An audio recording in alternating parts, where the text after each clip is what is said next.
तरक्की की जमानत हैं। आप कितने सेहतमंद हैं? आपकी सेहत और उससे मुतालिक तमाम सवालात के जवाबात हर जुमे की सुबह 10 बजे से 12 बजे सुनना मत भूलिए।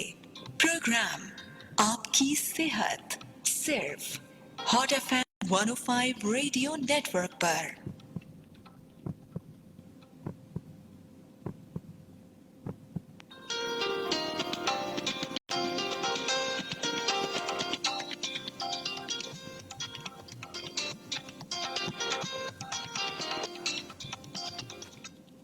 अस्सलाम वालेकुम एवरीवन। उम्मीद है कि आप सब लोग बिल्कुल खैरियत से होंगे।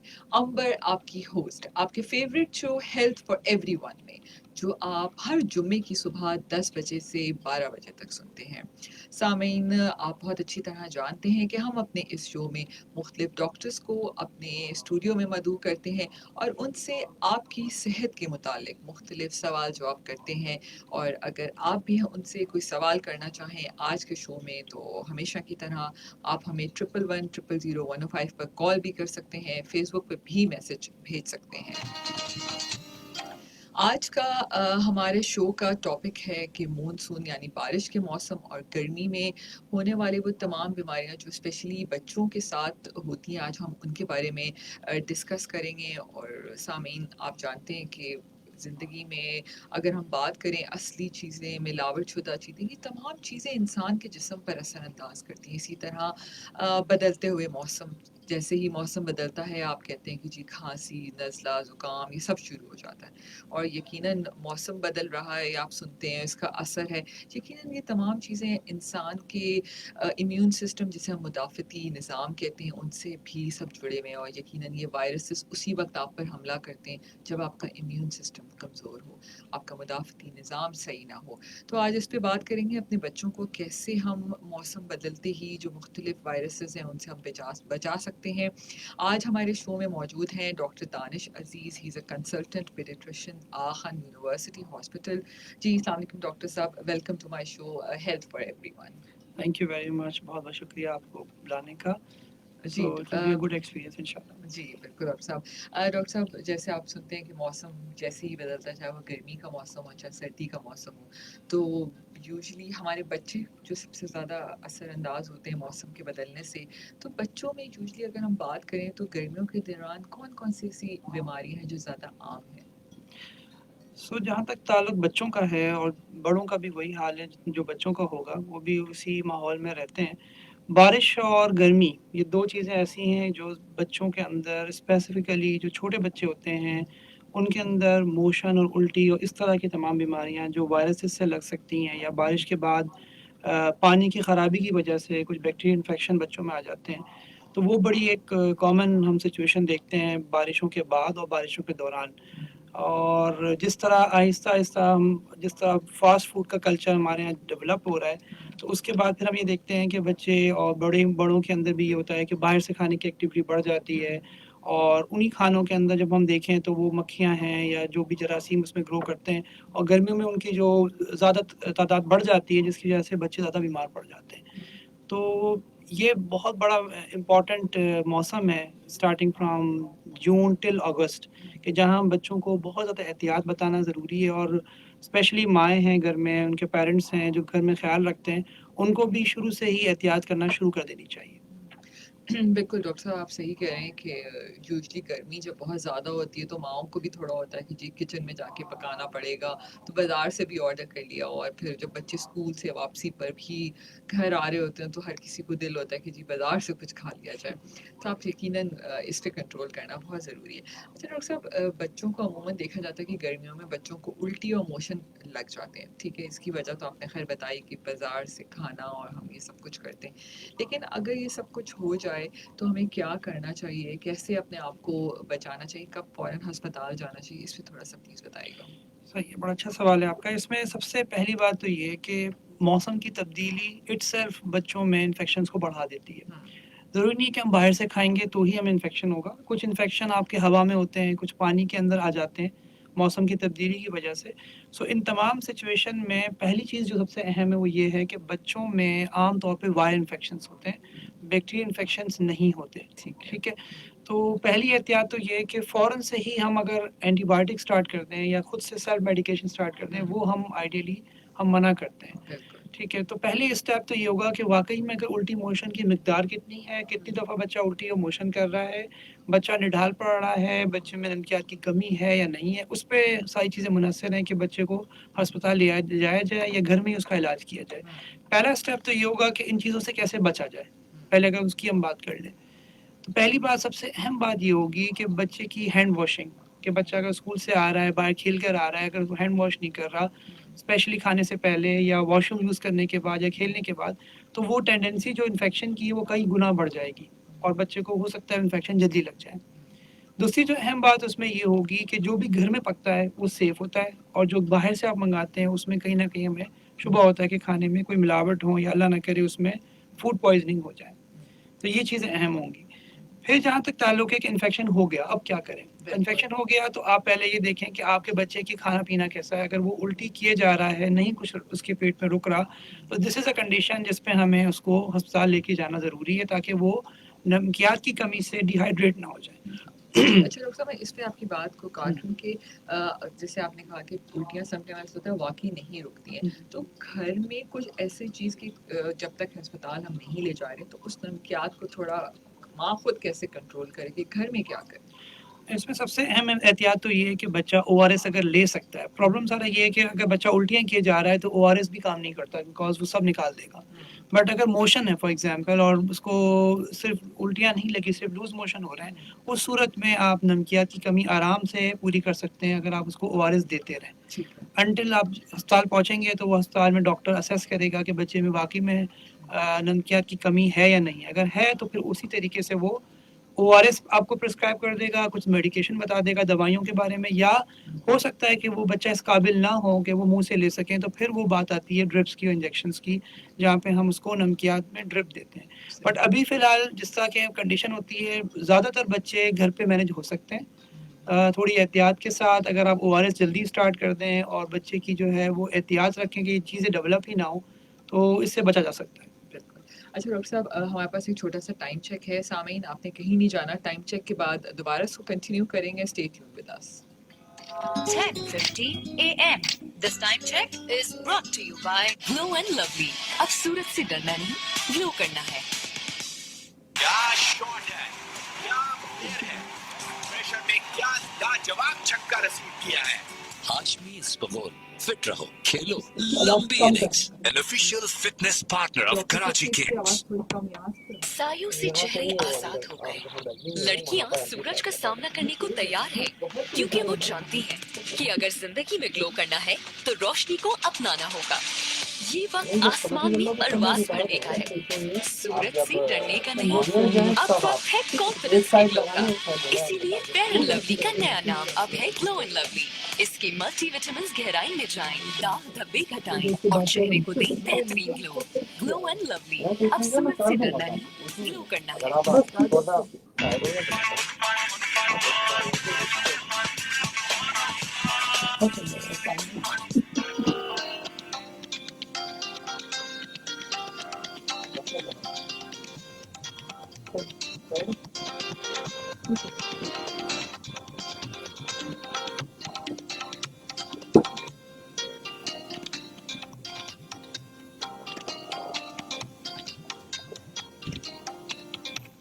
अंबर आपकी होस्ट, आपकी favourite show health for everyone. Sameen, आप ये शो हमारा हर जुमे की सुबह 10 बजे से 12 बजे तक सुनते हैं। मेरा और आपका साथ 12 बजे तक रहेगा। और आज हम शो के पहले घंटे में बात कर रहे हैं गर्मी और बारिश के दौरान या जैसे ही मौसम बदलता है उसमें होने वाली वो तमाम बीमारियां जिनको हम अपने बच्चों को हम इनसे कैसे बचा सकते हैं, उनसे बात करेंगे। आज हमारे साथ डॉक्टर दानिश अजीज़ हैं, consultant paediatrician Khan university hospital. अगर आप भी कोई सवाल करना चाहें तो 111000 पे आप हमें कॉल भी कर सकते हैं और 8881 पर अपने मोबाइल के मैसेज ऑप्शन पे जाइए, हॉट लिखिए, स्पेस दीजिए, पैगाम लिखिए और 8881 पर सेंड कर दीजिए।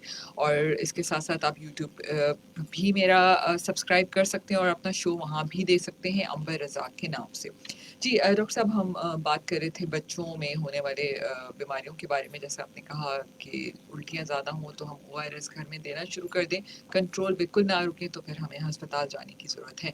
अच्छा डॉक्टर साहब, गर्मियों जैसे ही हम ये तमाम चीज़ें, जैसे आपने कहा कि खाने का ख्याल रखना, तो आप क्या सजेस्ट करते हैं कि हम अपने बच्चों को कैसा खाना, यूजली जब गर्मी का मौसम होता है तो बहुत सारी ग़िज़ाएँ ऐसी होती हैं जैसे डायरिया या तमाम ऐसी चीज़ें होने का अंदेशे होते हैं, तो क्या सजेस्ट करते हैं माँ के लिए कि जो 7 साल, 8 साल या 9 साल तक के बच्चे हैं, उनको किस किस्म की ग़िज़ाएँ घर में दी जाएँ? ग़िज़ाओं के मुतालिक अगर हम एज के हिसाब से चलें तो अगर बच्चा for example 6 months to 2 years का है तो उस वक़्त हम बच्चों को पहले से ही माँ को गाइड करते हैं कि वो सीरियल्स स्टार्ट कर दें बच्चों के, और स्पेशली जैसे गर्मियाँ स्टार्ट होंगी तो योगर्ट का इस्तेमाल, दही का इस्तेमाल बड़ा यूज़फुल होता है ताकि वो बच्चों की जो पेट की बीमारियाँ उससे बचाता है, सब नेचुरल प्रोबायोटिक।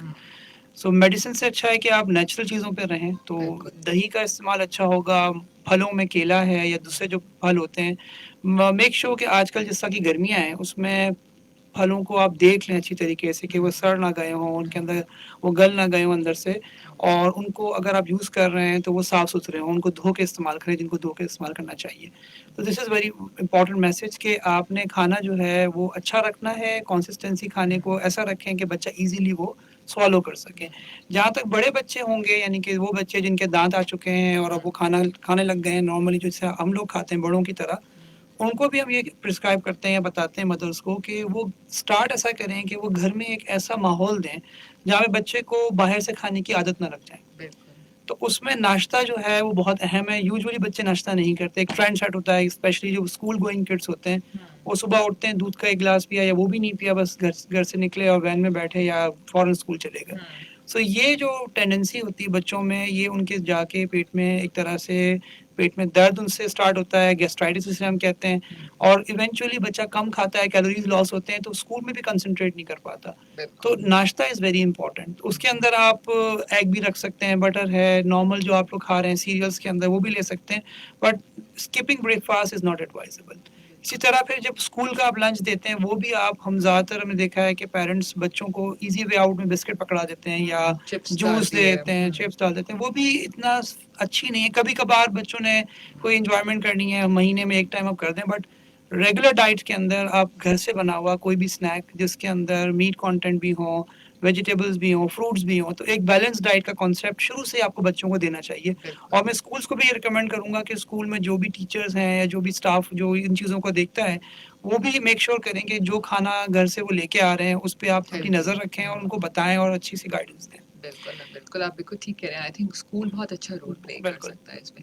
अच्छा डॉक्टर साहब, कुछ मैसेजेस फ़ेसबुक पे भी आ रहे हैं, तो नूर हैं, उनका कहना है कि शो बहुत अच्छा है और इसमें उनका कहना है कि कुछ मेडिसिन्स ऐसी होती हैं जो हर वक़्त बच्चों की घर पे होनी चाहिए, क्योंकि ज़ाहिर है कभी नज़ला है, बुखार है, उल्टी आ गई, तो हर वक़्त फ़ौरन बंदा डॉक्टर के पास नहीं जा पाता है।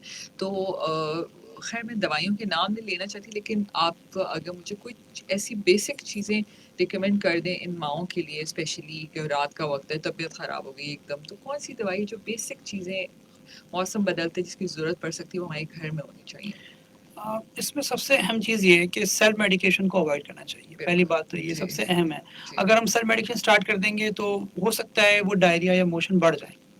फॉर इंस्टेंस अगर आपको लग रहा है बच्चे को मोशन है और आपने वो दवा दे दी जो मोशन रोकती है, जो कि हम बच्चों में नहीं देना चाहते, क्योंकि बच्चों में मोशन आने का मतलब है कि वो एक तरीके से पूरी अपनी आँतों को क्लियर जब तक नहीं करेगा वो मोशन चलते रहेंगे।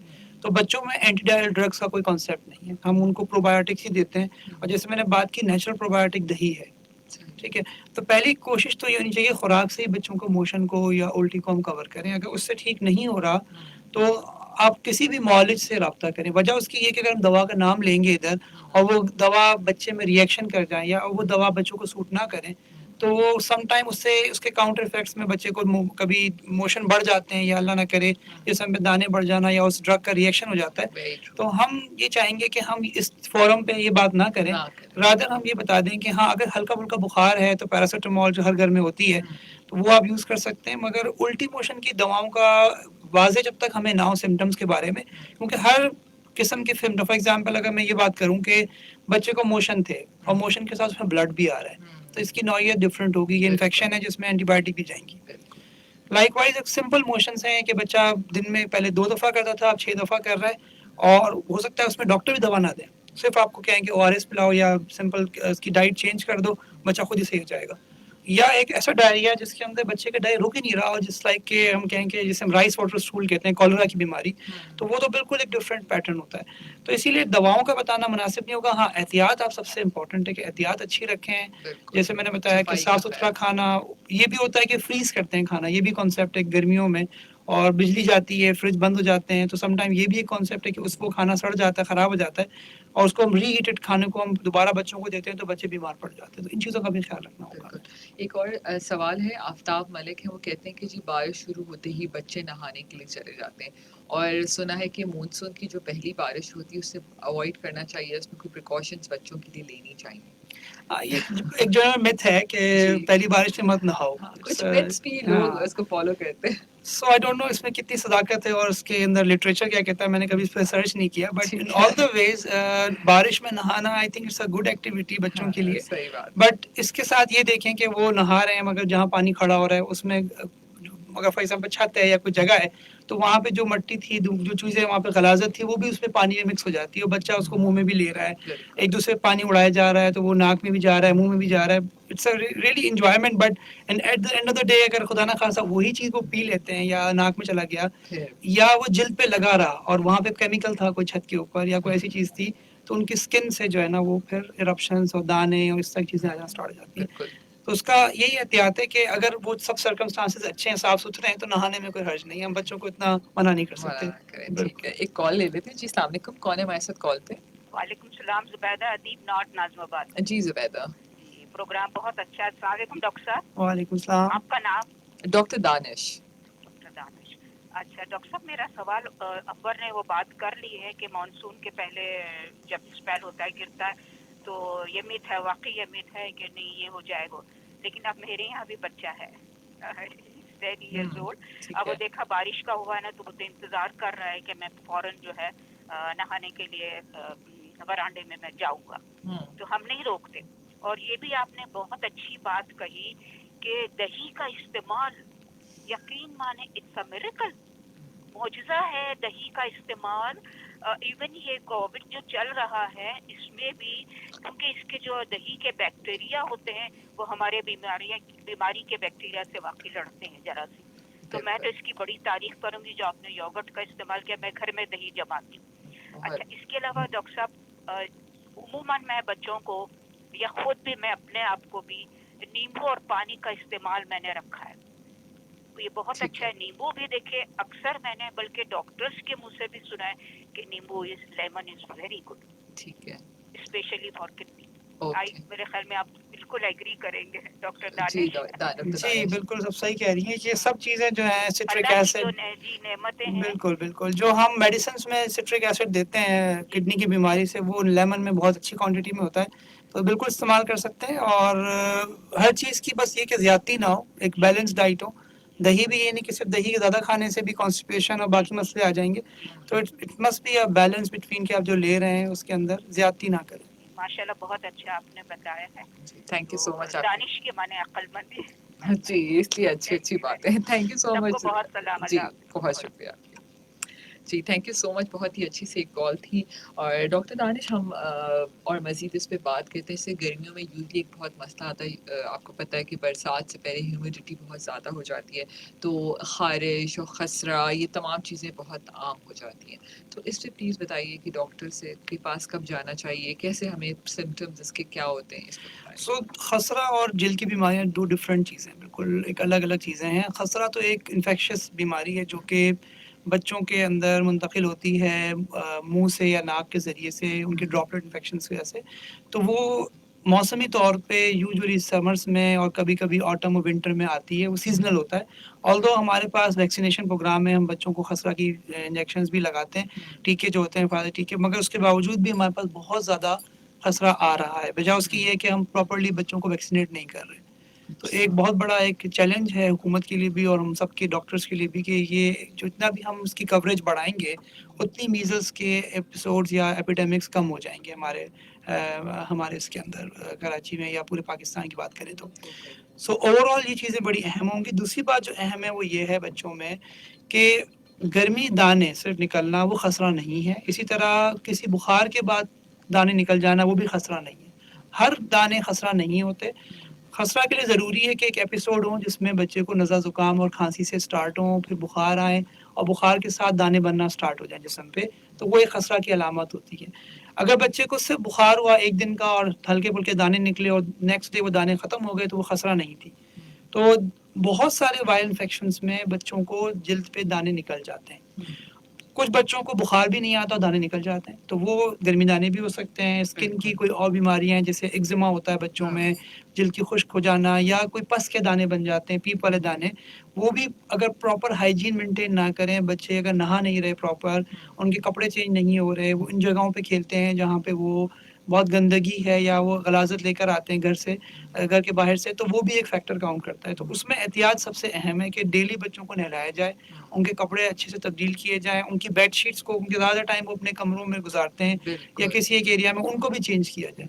तो ये बेसिक चीज़ें हैं जिससे हम जिल्द की बीमारी से बच सकते हैं। हाँ, कोई इन्फेक्शियस बीमारी है जिसमें बुखार और दाने निकले तो फिर उसका अलग तरीके से हमें देखना पड़ेगा। वो डिपेंड करता है सिम्टम्स के ऊपर और बच्चे के ऊपर कि वो बच्चा खांसी लेकर आया था आपके साथ या खांसी के बगैर आपके पास आया है। बिल्कुल, बिल्कुल सही कह रहे हैं डॉक्टर साहब। आई थिंक घर में माँओं को जो सफाई का ख़्याल है ना वो बहुत ज़रूरी इम्पोर्टेंट है। सामीन आप भी अगर कोई कॉल करना चाहें तो आप हमें कॉल भी कर सकते हैं 111000 105 पर। आज का हमारा टॉपिक है कि गर्मी और बारिश से होने वाली जो तमाम बीमारियां हैं उनको हम किस तरह रोक सकते हैं। और फेसबुक पे भी हॉट FM 105 के फेसबुक पेज को लाइक कीजिए और आप हमें उधर भी मैसेज भेज सकते हैं।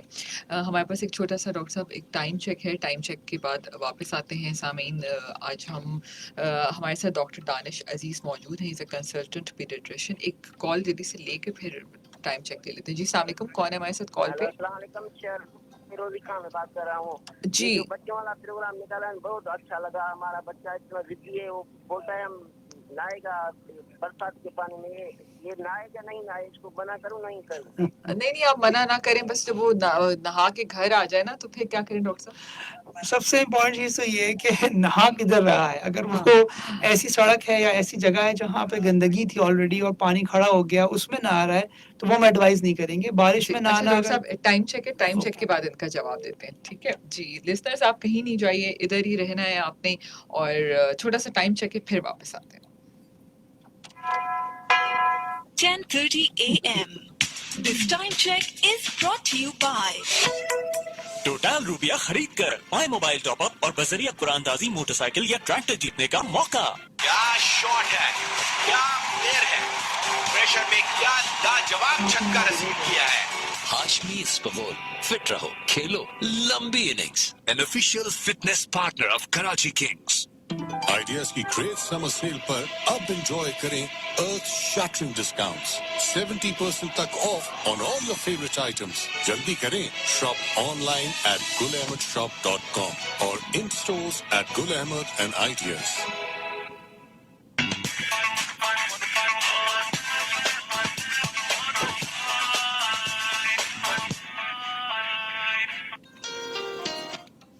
अंबर आपकी होस्ट आपके favourite show health for everyone में, जो आप हर जुमे की सुबह 10 बजे से 12 बजे तक सुनते हैं। और यकीनन बरसात का मौसम आते ही मुख्तलिफ जरासीम जन्म लेते हैं जो मुख्तलिफ इन्फेक्शंस और बीमारियां पैदा करते हैं। सेहतमंद ग़िज़ा यकीनन बच्चों के इम्यून सिस्टम को भी अच्छा बेहतर कर सकती है। डॉक्टर दानिश ने बहुत अच्छी तरह बताया। डॉक्टर दानिश लास्ट कॉल का जल्दी से जवाब दे दें तो फिर आगे बढ़ते हैं। सो इसमें सबसे अहम जो उन्होंने कहा कि बच्चों को नहाने दूं ना दूं, ये सवाल तो बड़ा एक सिंपल सा है कि मैं कहूँ यस और नो, मगर यस और नो नहीं होगा। इसमें सबसे इम्पोर्टेंट चीज़ ये है कि बच्चा नहा कहाँ रहा है। अगर वो बच्चा नहा रहा है गंदी गली है या नाले का पानी भी मिक्स हो गया उसमें, तो उसमें फिर हम एडवाइस नहीं करेंगे कि बच्चा उस पानी में नहाए, क्योंकि वो फिर बच्चे में जिल्द की बीमारियां और टाइफाइड और इस किस्म की बीमारियों को लेकर आएगा। हाँ, अगर बच्चा ऐसी साफ सुथरी जगह पे नहा रहा है जहाँ पे पानी ठहर नहीं रहा और बारिश से वो बिल्कुल ऊपर से बारिश आ रही है, वो नहा रहा है, पानी ड्रेन हो रहा है, तो फिर तो कोई मसला नहीं है नहाने के लिए। बट अगेन नहाने के बाद अगर बच्चा हवा में बैठा है और बहुत ज़्यादातर गीला रहा काफ़ी देर तक, तो वो टेम्परेचर इंस्टेबिलिटी से बच्चे समटाइम्स बीमार पड़ जाते हैं, ज़ुकाम खांसी और बुखार स्टार्ट हो जाता है। तो एहतियात यही है कि नहाएं, मगर उसके बाद की जो एहतियात है, नहा के अपने कपड़ों को ड्राई करें अच्छे से, और नहाने के दौरान वो देखें वो इलाका कितना साफ़ है जहाँ पे आप ये कर रहे हैं एक्टिविटी, क्योंकि बच्चों को रोकना मुश्किल होगा मगर आपने कुछ रिस्ट्रिक्शंस लगानी पड़ेगी। बड़े नहीं रोक पाते हैं तो बच्चों को तो रोकना मुश्किल काम है। अच्छा डॉक्टर साहब, जैसे ही बारिश का पानी खड़ा होना शुरू हो जाता है तो एक मच्छर हर जगह पैदा होना शुरू हो जाते हैं, मलेरिया भी बहुत आम हो जाता है इस मौसम के अंदर। तो बच्चों को मच्छर से कैसे बचाएं? यूजुअली क्या होता है कि बच्चों को बहुत लंबा 2 3 4 दिन बुखार रहने लगता है, फिर माँ को समझ नहीं आता कि कहीं मलेरिया तो नहीं हो गया या कोई और मसला नहीं, तो इस पर थोड़ा सा प्लीज़ बताइएगा।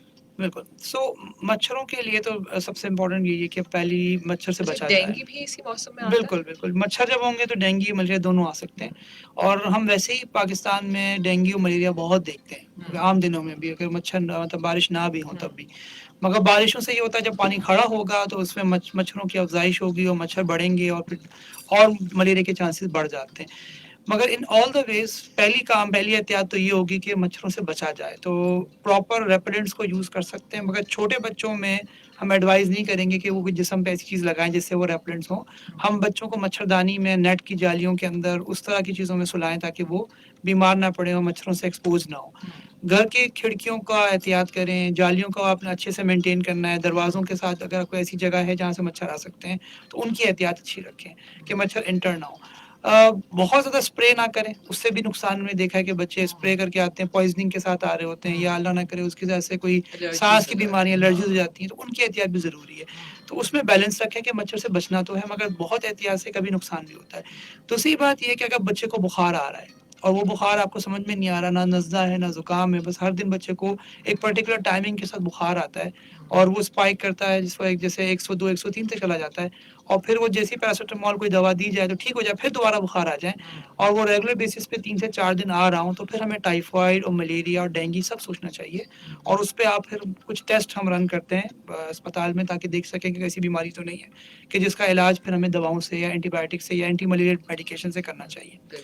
एहतियात के तौर पे हम ये कह सकते हैं कि मलेरिया में कोई सिम्टम नहीं होता एक्सेप्ट कि बुखार का रेगुलर आना, बच्चे का बहुत ज़्यादा लेथार्जिक होना, सुस्त हो जाना, बच्चे को कभी मोशन उल्टी भी हो सकते हैं मलेरिया से बहुत रेयरली, मगर उसकी भी एहतियात ज़रूरी है। डेंगू के लिए ये एहतियात है कि अल्लाह ना करे बच्चे को कहीं जिस्म पे दाने बन रहे हैं, रैश आ रहा है, बुखार भी तेज़ हो रहा है, बच्चे का खाना पीना रुक गया है, ये सब अलामात डेंगू की हैं। और टाइफाइड में हमें ये देखा है कि बच्चे की सबसे पहला जो सिम्टम आता है वो उल्टी और ना खाना, बिल्कुल बच्चे को भूख नहीं लगती और बुखार उसमें उतरता ही नहीं है। आप कितना ही दवाई दे दें बुखार वाली, कंटिन्यूस फीवर रहता है, 3 से 4 6 घंटे लग जाएँ बच्चे को, आहिस्ता-आहिस्ता बुखार उतरता है। तो ये सब अलामात हैं जिसपे हम थोड़ा बहुत एहतियात अंदाज़ा कर सकते हैं कि ये बुखार इस तरफ लेके जा रहा है। हम ये एडवाइस करते हैं कि अगर बच्चे का बुखार 3 से 4 दिन गुजर गए, आपको लग रहा है कि वो नॉर्मल बुखार की तरह नहीं रिस्पॉन्ड कर रहा आपकी दवाओं को, तो आप अपने मौलिज से, डॉक्टर से ज़रूर रब्ता करें। ठीक है। तो डॉक्टर साहब, जैसे हम थोड़ी देर पहले आपने ये बात भी की थी एंटीबायोटिक का इस्तेमाल, एक कॉल पहले ले लेते हैं। जी अस्सलाम वालेकुम, कौन है कॉल पे? जी इशफाक बात कर रहा हूँ।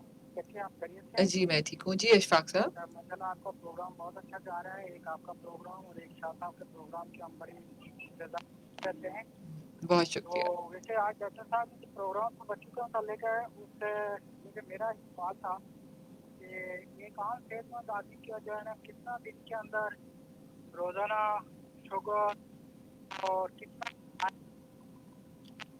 नहीं, दोबारा बोलिए। एक आम सेहतमंद इंसान के लिए दिन में कितना, रोजाना कितनी चीनी और कितना नमक और कितना ऑयल का इस्तेमाल करना चाहिए? चल ठीक है जी, इस पे भी बात कर लेंगे। ठीक है, थैंक यू सो मच। जी जी डॉक्टर साहब।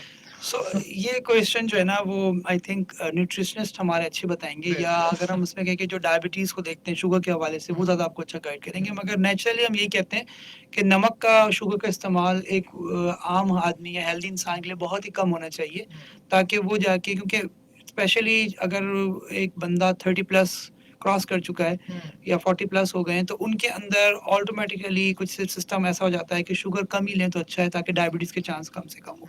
मगर मैं आई थिंक इस पोजीशन में नहीं हूँ कि बिल्कुल आंसर कर सकूँ, ये किसी अडल्ट फिजिशियन वैसे से। भी डॉक्टर साहब हर चीज़ एतदाल में बिल्कुल, खानी बिल्कुल। चाहिए आपको। अच्छा डॉक्टर साहब, हम एंटीबायोटिक की बात कर रहे थे कि यूजुअली जैसे हमने टाइफाइड, डेंगू, तमाम बुखार की बात की, तो सबसे पहले क्या होता है, घर में माँ इजी सोल्यूशन निकालती है कि भाई बुखार नहीं उतर रहा, एक दिन का भी वेट नहीं करती और एंटीबायोटिक शुरू कर देती है। तो आप क्या सजेस्ट करेंगे कि बुखार जो नॉर्मल मौसमी बुखार होते हैं उनकी कितनी मुद्दत होती है और इसके बाद हमें डॉक्टर से सजेस्ट करके एंटीबायोटिक शुरू करनी चाहिए? So, बड़ा अहम सवाल है। I think this is a best question जितना हमने अभी तक बात की है, और ये बहुत प्रैक्टिस में हम देखा है कि जितनी माएँ होती हैं वो पहले से एंटीबायोटिक लगाते हुए और देते हुए आ जाती हैं और फिर कहते हैं बच्चा ठीक नहीं हो रहा हमारा।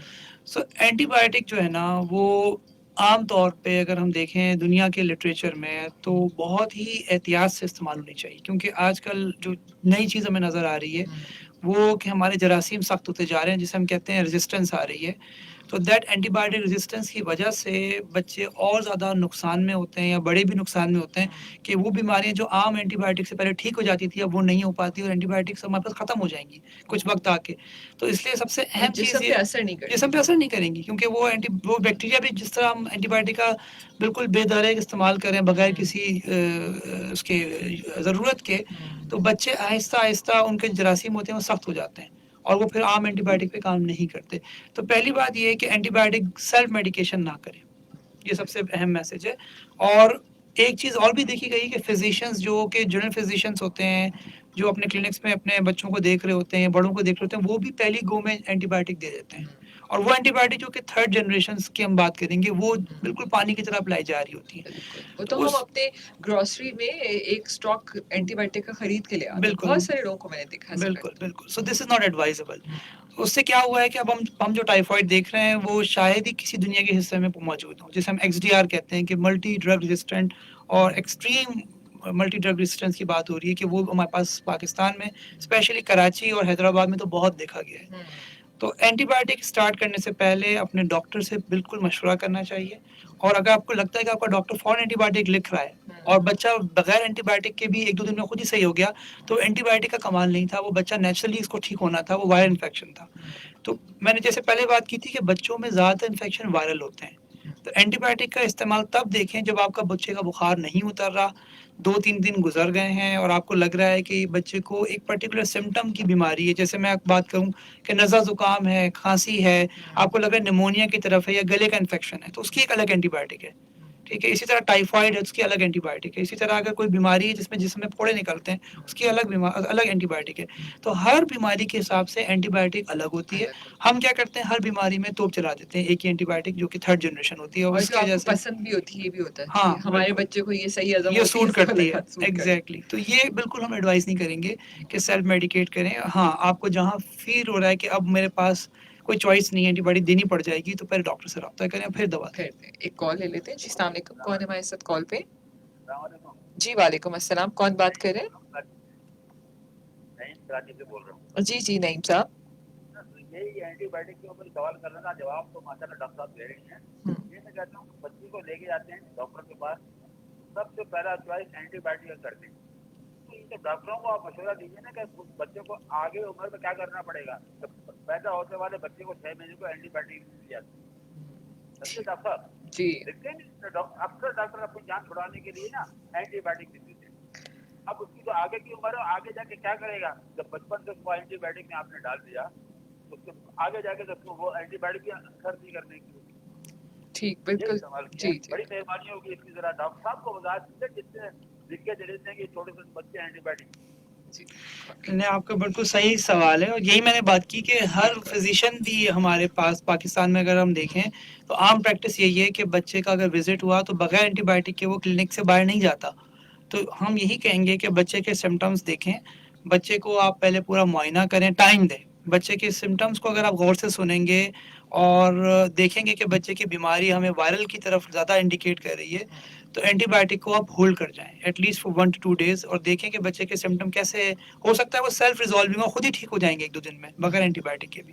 मगर यहाँ पे एक अहम बात मैं ये भी कह दूं कि एंटीबायोटिक ना देना भी जुर्म होगा अगर किसी को एंटीबायोटिक देनी पड़ रही है। अगर ऐसा नहीं समझें कि 6 महीने का बच्चा है, 1 महीने का बच्चा एंटीबायोटिक दे दी, ऐसा नहीं है। 1 महीने का बच्चा अगर वो सिम्टोमेटिक है, उसको ऐसी बीमारी है कि एंटीबायोटिक देनी चाहिए और डॉक्टर दे रहा है, तो वो गलत नहीं कर रहा, बिल्कुल देनी चाहिए। कुछ हमारे आम ये भी कॉन्सेप्ट्स हैं कि एंटीबायोटिक बच्चे के जो है ना वो क़ुव्वत मुदाफ़ा को कमज़ोर कर देती है या बच्चा फिर कभी आगे जाके जो है बीमार ज़्यादा होगा, ऐसा नहीं है।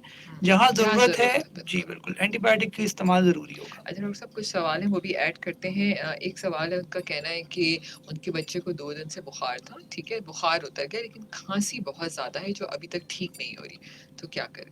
बिल्कुल। खांसी के हवाले से जो अहम चीज़ है कि खांसी की बुनियादी वजह अगर एलर्जी है, ठीक है ना, और वो बैकग्राउंड में बुखार भी आ गया बच्चे को, तो वो खांसी का इलाज दवाओं से नहीं, वो एहतियात से होगा। अगर आप देखें आपका बच्चा ऐसे माहौल से एक्सपोज हो रहा है जहाँ पे मट्टी धुआं है, या बच्चा खाने में वो चीज़ें खाता है जो कि बहुत ज़्यादा जिसके अंदर कलर प्रोडक्ट्स हैं या फूड एडिटिव्स ऐड होते हैं, जैसे बाहर के चिप्स हो गए, टॉफ़ीज़ हो गई, चॉकलेट्स हो गई, ठंडे पानी पी रहा है बच्चा, तो ये सब एक तरह से एक एडजुवेंट है उसके साथ वो एक एडिंग फैक्टर होते हैं कि जिससे बच्चा बार-बार खांसी लेकर आएगा। एक तो ये हो गया। दूसरी बात ये है कि खांसी की वजूहात में दमा भी हो सकता है उसके सांस की नालियाँ बंद हो रही हैं जिससे खांसी रहती है। हो सकता है उसको पीएनडी हम कहते हैं, पोस्ट नेज़ल ड्रिपिंग, एक नज़ला रहता है हर वक्त पूरे साल में और उसकी वजह से वो पीछे ज़ुकाम गिराता है हलक पे, जिससे उसको खांसी हो रही है। खांसी की वजह गले में मौजूद टॉन्सिल्स भी हो सकते हैं जिससे बच्चे को गला सूख उसका जो है वो सूज जाता है और उससे उसको खांसी होती है। तो there are multiple reason of के बच्चे को कफ हो रही होती है। तो आम तौर पे हम कफ सप्रेसेंट्स नहीं देते बच्चों में। हमारी कोशिश होती है कि कफ के रूट कॉज़ को देखें और उसका हम इलाज करें। बिल्कुल जी, अथर आपको आपका जवाब मिल गया होगा यकीनन। ठीक है जी, अस्सलाम वालेकुम, कौन है हमारे साथ कॉल पे? Hello, I think call disconnect हो गई। अच्छा डॉक्टर साहब, एक और सवाल है जो बाकी एक बहुत कॉमन मसला है। आफ्ताब का कहना है कि बहुत दफ़ा ऐसा होता है कि बच्चे मुंह में अंगूठा डाल के रखते हैं, हालांकि बड़े बच्चे भी जिस उम्र की, उसने बात की कि मेरे 12 साल का बच्चा है और हर चीज़ में अच्छा है, नॉर्मल है, सारी एक्टिविटीज़ करता है, लेकिन हर वक्त मुंह में अंगूठा रहता है। ठीक है, ये भी लोग बच्चों को नाखून कुतरने की आदत होती है, उसकी वजह से भी पेट खराब हो जाते हैं। तो इस हैबिट्स को कैसे चेंज करें, क्या वजूहात होती हैं इनकी? ये एक बहुत बड़ा मसला आता है बच्चों में और ये सब हैबिचुअल एक तरह से बिहेवियर प्रॉब्लम्स आते हैं। जहाँ तक बात है कि सिर्फ वो अंगूठा चूस रहा है, तो वो शुरू से ही बच्चों में एक हैबिट होती है जिसमें वो सम टाइम वो फीडर भी लेते हैं या वो पेसिफायर यूज़ करते हैं या वो अपने हाथ के अंदर जो है उंगली या अंगूठा चूस रहे होते हैं। तो उसमें डिस्ट्रैक्शन स्ट्रेटजीज हेल्प करती हैं रादर हम बच्चे को डांटें या उसको डराएं या हरास करें। हमने देखा है कि जितना बच्चे को आप मुंह से बोलेंगे, बार-बार उसको कहेंगे, टोकेंगे, तो वो शायद वो एक्टिविटी ज़्यादा बढ़ा देगा कुछ दिनों बाद, कम नहीं होगी। बट उसको डिस्ट्रैक्ट करके उसका हाथ पकड़ लें और उसके मुंह से निकाल दें और उसको डिस्ट्रैक्ट करें, किसी और एक्टिविटी में डालें और उसको समझाएं कि बेटा तुम बड़े हो गए हो, देखो तुम अच्छा नहीं लगता, तुम ऐसे करोगे। तो इवेंचुअली जैसे बच्चे में समझ आएगी वो आहिस्ता-आहिस्ता बेहतर की तरफ हो जाएगा। उसमें अगर हम डांट रहे होते हैं ना तो वो साइकोलॉजिकली डिस्टर्ब हो जाते हैं और शायद वो एक्टिविटी बढ़ा दें और नाखून खाएं और शायद वो बिल्कुल, और नाखून खाने की वजह एंजाइटी हो सकती है। अच्छा डॉक्टर साहब, टाइम चेक आ गया। ठीक है, जल्दी से रुकना होगा। सामीन आप हमारे साथ ही रहिए, वापस आते हैं। 10:45 a.m. This time check is brought to you by Honda Series 70 की खरीदारी, पायदारी, किफायतशारी, समझदारी। मैं ते होंडा ही लैसा। क्या शॉट है, क्या प्लेयर है, प्रेशर में क्या लाजवाब छक्का रसीद किया है। हाशमी इस्बगोल, फिट रहो, खेलो लंबी innings. An official fitness partner of Karachi Kings.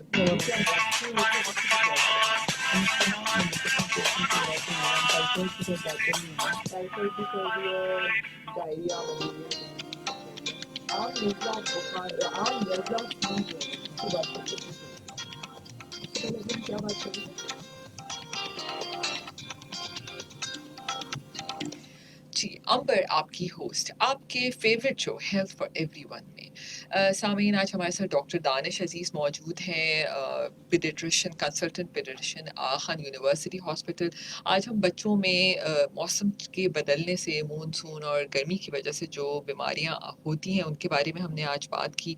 और यकीनन डॉक्टर साहब ने बहुत सबसे इम्पॉर्टेंट चीज़ जो हमने इस वक्त सीखी कि सफाई सबसे इम्पॉर्टेंट चीज़ है। गर्मी के मौसम में बच्चों की अपनी सफाई, खाने पीने, साफ़ सुथरा खाना खिलाना, दैट इज़ वेरी इंपॉर्टेंट। दही का बाकायदगी से इस्तेमाल कीजिए और घर का खाना जितना खा सकते हैं वो खाइए। और बाहर के खाने, यकीनन आपको हम जैसे शिकायत आती है कि खांसी सही नहीं हो रही है, नज़ला ज़ुकाम। डॉक्टर साहब, नज़ला और फ्लू बच्चों के अंदर इसकी भी बहुत ज़्यादा देखी जाती है, क्योंकि जैसे ही मौसम बदलता है बहुत सारे बच्चे एलर्जिक भी होते हैं, उनको फ़ौरन से नज़ला और फ्लू शुरू हो जाता है। और फिर हमारा फ़ौरन काम होता है जी जल्दी से मुँह में एक एंटी एलर्जी का चम्मच डाल दिया बच्चे के और जी चलें जी ठीक हो गया बच्चा। बिल्कुल। सो अगेन वही है कि जैसे ही बारिशें होंगी तो ये भी ज़्यादा आएगा कि बिल्कुल। फ्लू, नाक बंद होना, खांसी का रह जाना। सो मैंने जैसे खांसी की बात की थी, इस तरह ज़ुकाम की मैं बात करूँगा कि एक ज़ुकाम जो कि बुखार के साथ होता है कि बुखार आया, हल्का-फुल्का बच्चे को ज़ुकाम हो गया, नाक बंद हुई, तो वो उसी बीमारी का हिस्सा है। और आप जैसे ही बच्चे को कोई दवा देंगे, जैसे पैरासिटामॉल आपने दिया या कोई दवा दी, तो आहिस्ता-आहिस्ता करके वो जैसे बुखार सेटल होगा, उसका ज़ुकाम भी ठीक हो जाएगा। उसमें कोई हमें बाकायदगी से कोई दवा देने की ज़रूरत नहीं पड़ती। मगर जो बच्चा हमें पता था कि भई ये बच्चा दमा का मरीज़ है या उसको एलर्जी रहती है, सीज़नल वेरिएशंस आती हैं, जैसे मैं ये कह सकता हूँ कि सर्दियों में जिसका सीना ख़राब हो जाए या जैसे ही मौसम तब्दील हो, हवा चले जिसमें मिट्टी उड़ जाना या खुश्क मौसम से वास्ता पड़ना और उनको नाक बंद होने के साथ-साथ नाक बहना भी बच्चों में या उस नाक से खून आना, ये बहुत कॉमनली हम देख रहे होते हैं। तो ये सब अलामात हैं कि अगर बच्चे को सीज़नल आप देखें कि उसमें उसको ज़ुकाम रहता है, तो वो हो सकता है वो हम इसे एलर्जिक राइनाइटिस कहते हैं, यानी एलर्जी वाली उसका ज़ुकाम चल रहा है। उसके अंदर हमें फिर एक अलग प्रोटोकॉल और दवाइयाँ देनी पड़ती हैं, उसमें मुआयना ज़रूरी है कि नाक के अंदर मौजूद वजूद तो नहीं बढ़ गया या उसके अंदर कोई एलर्जी तो नहीं है, तो उसकी एक अलग बीमारी है, उसका अलग इलाज है। इसी तरह अगर वो ज़ुकाम है कि जो साइनसेस में चला गया और वो अमूमी तौर पे बड़े बच्चों में, छोटों में नहीं होता, जो 10-12 साल से बड़े बच्चे होते हैं या एडोलेसेंट एज में आ जाते हैं, उनके अंदर में देखा है कि उनके अंदर सर भारी हो जाना या जो हड्डियां हैं स्पेशली जो सर के पास हैं, फेस के ऊपर हैं, उनका भारी हो जाना, तो वो तमाम अलामात हैं जहाँ पे नज़ला अंदर रह जाता है, जिसे हम क्रोनिक एलर्जी या क्रोनिक साइनसाइटिस कहते हैं। वो उसका इलाज भी बिल्कुल डिफरेंट तरीके से होता है, उसमें फिर हमें कुछ एंटीबायोटिक्स भी देनी पड़ जाती हैं या कुछ ऐसी दवाएं जो कि बलगम को वहाँ से क्लियर करें। तो हल्का-फुल्का ज़ुकाम, खांसी वक्ती तौर पे खुद ही ठीक हो जाएगा, अगर वो बच्चे को मौसमी या बुखार के साथ आया। मगर किसी बच्चे को वो ज़ुकाम है जो कि साल भर रहता है या साल के कुछ हिस्सों में आ जाता है, बढ़ जाता है, तो उसका इलाज बिल्कुल डिफरेंट तरीके से करना है। बिल्कुल। अच्छा डॉक्टर साहब, जब बरसात का मौसम होता है यूजुअली उस वक्त धूप की रोशनी ज़ाहिर है वैसी नहीं रहती है, यूजुअली क्लाउडी मौसम रहता है, तो घरों में हम अपनी खिड़कियाँ यूजुअली कभी बंद भी रखते हैं, उसमें सूरज की रोशनी नहीं आ पाती। एक तो ये इसके बारे में बताइए कि उसकी वजह से ज़ाहिर है ह्यूमिड और इनकी वजह से दूसरे जर्म्स भी घर में जन्म लेते हैं। और आपके जो वॉशरूम्स या कुछ पॉट्स जिसमें पौधे लगे होते हैं, उसमें पानी होता है, खड़ा हुआ पानी, तो ये भी कहीं न कहीं ऐसी बीमारियों का सबब बनते हैं। तो इन तमाम छोटी-छोटी जो हमारे आस-पास की चीज़ें हैं, ऐसी चीज़ें, उस पे किस तरह ख़्याल रखें? उसमें सबसे अहम चीज़ ये है कि वेंटिलेशन सबसे अहम है, चाहे वो सांस की बीमारियां हों या आम बीमारियां हों। आप बंद कमरे में जरासीम ज़्यादा ग्रो करते हैं या वहाँ ठहर जाते हैं। अगर वेंटिलेशन है, हवा है, तो वो उस जरासीम को मूव करते हैं, हवा मूव करने से ताज़ी हवा आती है और वो एरिया क्लियर हो जाता है। तो एक तो ये कि वेंटिलेशन आपके कमरों में कैसी है। दूसरी ये है कि एसी का रिवाज होता है शहरों में, एसी चलते हैं, तो एसी का फ़िल्टर क्लीन रखा नहीं रखा आपने, that's one of the important और थिंग। उसका पानी भी बाहर बिल्कुल, वो ड्रेन सही हो रहा है, नहीं हो रहा है, या जहाँ जमा हो रहा है वहाँ पे वो कहीं पॉट में या किसी जगह पे। तो डेंगू के जो जितने भी हमने देखा है कि मच्छर जो ग्रो करता है वो इन जगहों पे ग्रो करता है, पॉट के पानी में, वो ड्रेनेज जहाँ पे साफ़ पानी हो, वहाँ पे डेंगू का जो है वो मच्छर ग्रो करता है। तो उसको हमें एहतियात करनी है, उन चीज़ों को ड्रेन कर दें ताकि वो वहाँ पे ग्रो ना करें, ठीक है? इसी तरह धूप का ना निकलना इटसेल्फ बच्चों में जल्द की बीमारियाँ ला सकता है। ह्यूमिड है, पसीना आ रहा है बच्चे को, हब्स का माहौल है, बारिश भी नहीं हो रही, ऐसा होता है। पसीना आने की वजह से जिस्म के अंदर कुछ ऐसी फोड़े वगैरह डेवलप होना स्टार्ट होते हैं, जैसे हम कहते हैं स्किन इन्फेक्शन, जो कि बच्चों में स्टेफ से आते हैं, स्टेफ ऑरियस के जरासीम होता है, तो वो पीप वाले दाने बनना स्टार्ट होते हैं। लोग क्या कहते हैं कि आम खाने के बाद बच्चों को दाने निकल रहे हैं, तो वो हाँ, ये आम से बड़ा नहीं। कॉन्सेप्ट है, बारिश नहीं हुई आम नहीं खा सकते, ये भी कुछ वो है। सो यही मिथ्स है कि सफाई जो है वो जैसे निस्फ ईमान है, तो बिल्कुल इसी तरह सफाई की वजह से हम कई चीज़ों से बच सकते हैं। स्किन की बीमारियां भी हैं, पेट की बीमारियां भी हैं, और जो ऐसी बीमारियां जो कि इन्फेक्शस डिजीज में आती हैं वो भी हम बच सकते हैं। अच्छा डॉक्टर साहब, एक और चीज़ बताइएगा कि हैज़ा और डायरिया, ठीक है, तो ये यकीनन दो अलग अलग चीज़ें, तो इसमें कोई डिफरेंस है या एक ही चीज़ है? टर्मिनोलॉजीज का डिफरेंस आई थिंक। हैज़ा हम जिसे हम कह सकते हैं कि उल्टी मोशन का हो जाना और बहुत बेताशा हो जाना, जैसे कॉलरा भी हम कह सकते हैं आम उसके अंदर। तो इन ऑल द वेज ये मुख्तलिफ टर्म्स हैं जो कि मेडिकल टर्म में अगर हम इंग्लिश में बात करें तो डाइसेंट्री कहते हैं हम, जिसमें ब्लड हो जाए स्टूल के अंदर, यानी कि पखाने में आपको खून नज़र आए, ठीक है ना, तो वो यूजुअली बैक्टीरियल इन्फेक्शन की तरफ जा रहा होता है बच्चे के मामला। एक होता है कि राइस वाटर स्टूल बच्चा कर रहा है, बिल्कुल पानी की तरह, जैसे हम डिफ्रेंशिएट नहीं कर सकते कि यूरिन किया या स्टूल किया, इतना पानी है उसमें, तो वो कॉलरा की तरफ चले जाता है। और कुछ ऐसा होता है जैसे पेस्ट्री स्टूल आते हैं बच्चे को फटे फटे, जिसे हम कहते हैं कि सॉर्ट ऑफ म्यूकस आधा आ रहा है बच्चे के अंदर, दैट्स समथिंग कि हम एमेबिक डाइसेंट्री या उस तरफ चले जाते हैं। तो देयर आर मल्टीपल, हम कह सकते हैं कि एक ही बीमारी के मुख्तलिफ नाम है।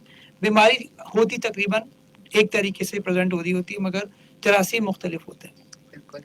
सामीन, आप भी अगर कॉल करना चाहें तो आप हमें 021-111-000-105 पर कॉल भी कर सकते हैं, और आपने मेरा अंबर रज़ाक का यूट्यूब चैनल को प्लीज़ आप सब्सक्राइब कीजिए, और जो शो अगर आप नहीं सुन सके या आप देख नहीं सके तो आप उसको बाद में भी आराम से घर बैठ कर सुन सकते हैं।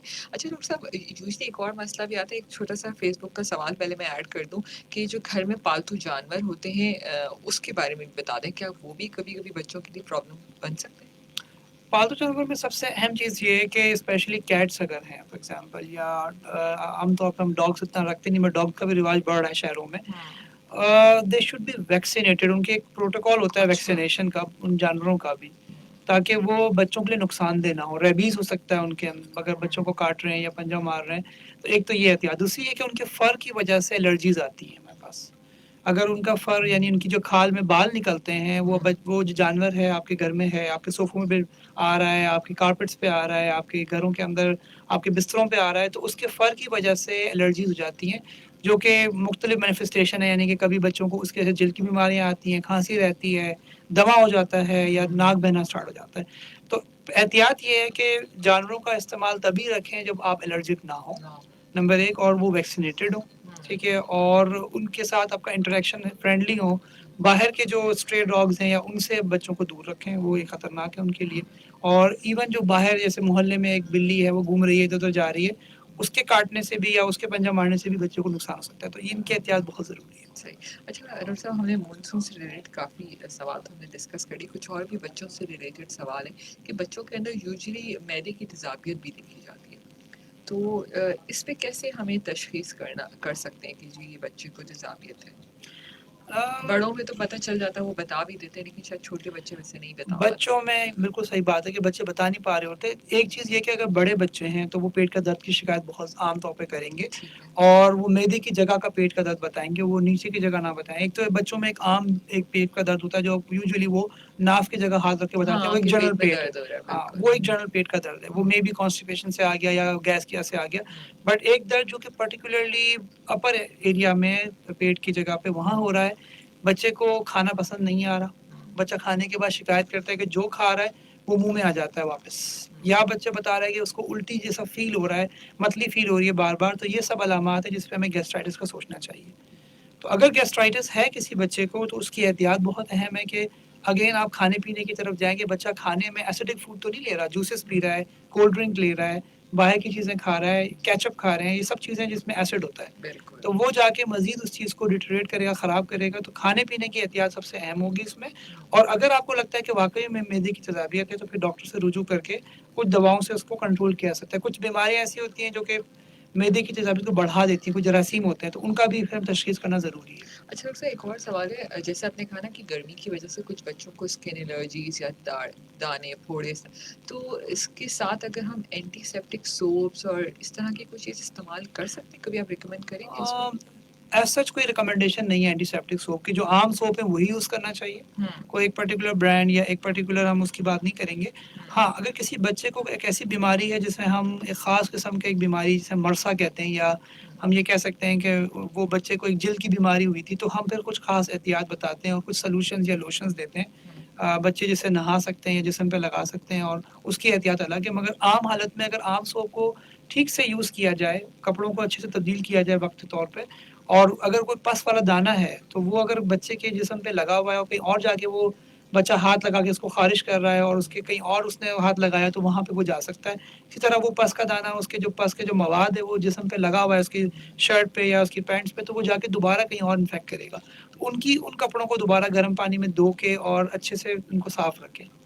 Thank you so much doctor साहब। आज हमने बहुत अच्छे से इस टॉपिक को कवर कर लिया, एंड आई होप मेरे लिसनर्स को अब तमाम बातें समझ आ गई होंगी कि हमें बारिश में कब नहाना है और कब नहीं नहाना है। ठीक है, अच्छा डॉक्टर साहब, आखिर में कुछ वालिदैन के लिए, माओं के लिए स्पेशल कोई पैगाम देना चाहें इस मौसम के हवाले से तो प्लीज़। सही, आई थिंक हमने सब चीज़ों को कवर कर लिया है। सो एक जनरल अगर सबको समराइज़ कर लें तो सबसे अहम चीज़ यही होगी कि बच्चों की एहतियात से ही हम बीमारियों से बच सकते हैं। अगर एहतियात नहीं करेंगे, बीमारियाँ बार-बार आएँगी। सबसे अहम चीज़ है कि सफाई-सुथराई, ठीक है, खाने का इस्तेमाल, प्रॉपर वक्त पे खाना, स्किप ना करें मील्स को, पानी जो पीते हैं उबाल के इस्तेमाल करें, ये बहुत बड़ा मैसेज है। पानी हम समझते हैं कि फ़िल्टर वाला पानी साफ़ होता है, फ़िल्टर वाला पानी बिल्कुल साफ़ नहीं होता, उसको उबालना ज़रूरी है, क्योंकि उसके अंदर सिर्फ नमकियात ठीक की जाती है, जरासीम अपनी जगह मौजूद होते हैं, जो कि आजकल कराची में कल्चर है, ट्रेंड है कि हम परचेज़ करते हैं पानी को बाहर से। और जो भी पानी है उसको उबाल लें। अगर आप अच्छा ब्रांड यूज़ कर रहे हैं तो फिर ठीक है, उसमें कोई वो नहीं है। दूसरी जो अहम मैसेज होगा वो ये होगा कि बच्चे को, अगर बच्चा बारिश के दौरान नहा रहा है तो वो उसको एन्जॉयमेंट, उसका हक बनता है, वो उनका एक पार्ट ऑफ एक इनकी लाइफ का हिस्सा है। उसको आप रोकें ना, मगर आप देखें उनके सर्कमस्टांसेस, उनके आसपास चीज़ें कैसी हैं, पानी कैसा है जिसमें वो नहा रहा है, उस इलाके में कोई टॉक्सिन्स तो नहीं है जिससे बच्चे की जिल्द की बीमारी या बच्चा बीमार पड़ सकता है। दूसरी जो हमने बात की वो एंटीबायोटिक के हवाले से कि एंटीबायोटिक का बेदरेग इस्तेमाल ना करें। एंटीबायोटिक का इस्तेमाल तभी करें जब किसी मौलिज से आप एक दफ़ा रब्ता कर लें। और सबसे अहम चीज़ ये है कि आम बीमारियां वायरल होती हैं, बैक्टीरियल नहीं होती, तो कुछ बीमारियां खुद से ही ठीक हो सकती हैं बगैर एंटीबायोटिक के भी।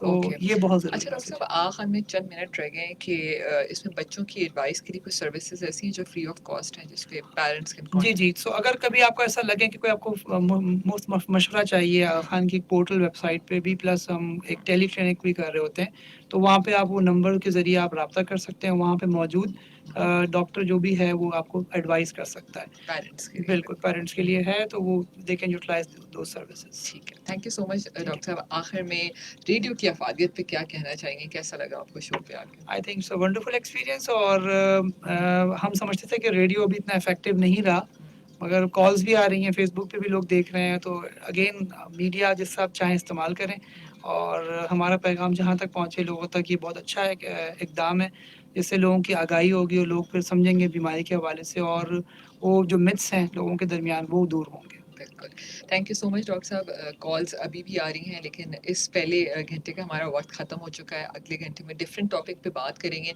सामीन, आपका मेरा साथ 12 बजे तक रहेगा। एक छोटा सा खबरों का वक्फा है, खबरों के वक्फे के बाद वापस आते हैं। अपना ख्याल रखिए। Thank you so much doctor, सही हो गया।